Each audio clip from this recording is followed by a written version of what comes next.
60 second में दिमाग हिला देने वाले फैक्ट्स। तैयार हो? फैक्ट 1। जब आप जम्हाई लेते हैं तो यह आपके दिमाग को ठंडा कर सकती है।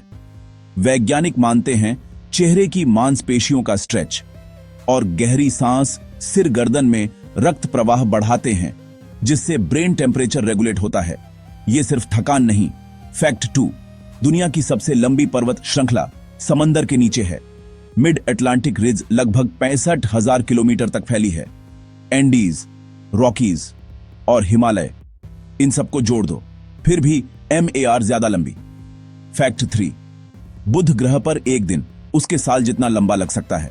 उसका एक रोटेशन लगभग 89 पृथ्वी दिन का है और सूर्य की परिक्रमा 88 दिनों में पूरी, यानी वहां दिन और साल दिमाग घुमा देने वाले।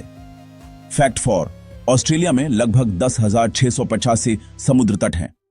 अगर रोज एक नया बीच देखें, सब देखने में करीब 27 साल लगेंगे। फैक्ट 5। शेक्सपियर ने 1700 प्लस शब्द गढ़े या लोकप्रिय किए। आईबॉल, बेडरूम, फैशनेबल, स्वैगर और डॉन्टलेस। मिनट ऑफ वाह भारत के महान राजाओं के लिए डिस्क्रिप्शन में चैनल लिंक चेक करें।